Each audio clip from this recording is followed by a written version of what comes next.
Hey everyone, welcome back to another video by AppSecEngineer.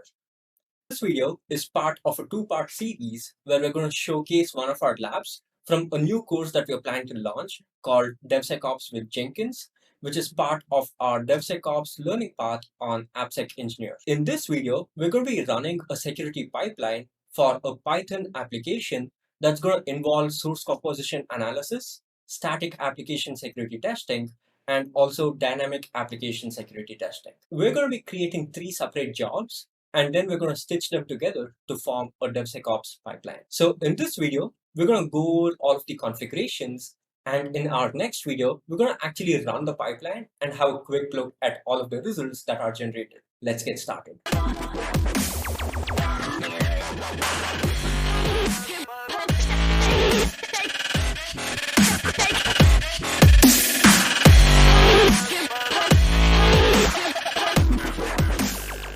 If this is the sort of content you'd like and enjoy, please consider subscribing to this YouTube channel and also like the video. We're also active on LinkedIn and Twitter, where we're going to be constantly posting updates around Kubernetes security, cloud security, AppSec, DevSecOps, and a whole lot more. So this is the lab instance on AppSecEngineer where I've essentially provisioned a server for myself. And I also have Jenkins running on this machine. So if I say service Jenkins status, it's going to tell me that Jenkins is currently active. So what I've gone ahead and done is I've configured three separate jobs on my Jenkins instance. So the idea behind this is to create a full-fledged security pipeline. So first, we're going to be running a source composition analysis scan. And once that is done, we're then going to run a static application security testing scan. And finally, we're also going to run a dynamic application security testing scan using OWASP ZAP. So let's quickly go over the configuration for all of these three jobs and look at how we can essentially stitch all of these jobs in order to create a pipeline. So we'll first look at Python SCA, and if you head over to the configure section, we can see that this is to run a source composition analysis against the dependencies of the flask application using a tool called PyRadar. So the first thing we're going to do is we're going to be cloning this vulnerable flask app repository from our GitHub. And then in the build section, I have the commands that says PyRadar go, and it's going to go ahead and create a HTML report. Now I'm going to be using the HTML publish plugin to go ahead and publish the result that has been generated. So this is going to generate a result, and which is going to be result.html, and I'm going to be publishing that. So once this particular job is complete, I am then going to build the Python SAST job as well.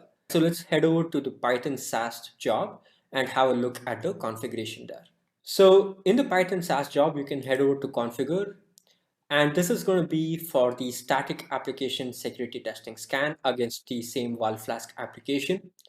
So just like our previous job, we're going to go ahead and clone this right here as well. We're going to be cloning that repository. And then I'm going to be running the bandit tool against the source code of my application, which is inside the app directory. So all of the Python files are inside the app directory, and I'm going to essentially launch a bandit scan against that.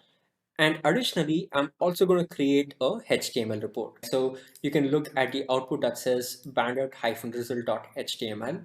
So I'm going to be generating a HTML report, and I'm going to be publishing that particular HTML report right here as well. So I'm going to be using this publish HTML report plugin that Jenkins has. So once we're done with the SAST scan, we're then going to finally run our dynamic application security testing tool as well. We're going to be using OWASP ZAP.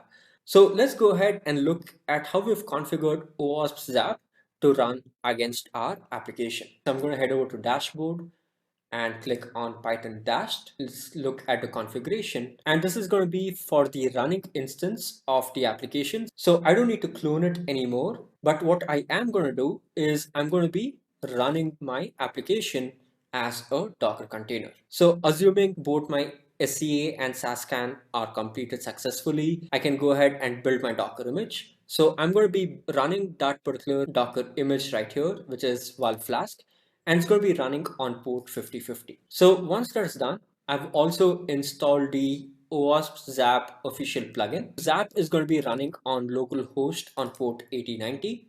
So I've set the entire path of Zap as an environment variable, and it's going to be in varlib Jenkins Zap 2.9. I'm also going to be using the default persist session template that's going to be available in the templates directory. And I want to be running this against my application, which is currently running as a Docker container. So which is going to be running on the same machine.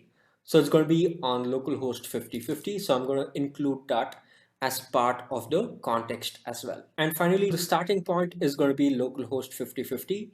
And this is only going to be a spider scan. So I'm not running an active scan or an authenticated scan. I'm simply going to be running a plain vanilla spider scan. And once that is done, I also want to generate the reports. So I'm going to be generating both the XML report as well as the HTML report.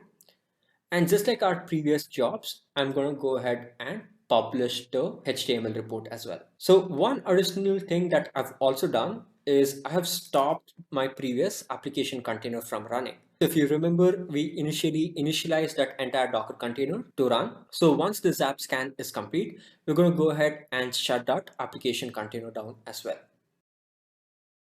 So in this video, we had a look at how we can configure to run scans against the dependencies, the source code, and the running instance of the application. So in our next video, we're going to run all of these jobs that we just created and have a look at the results that are generated by the Jenkins pipeline. Be sure to check it out.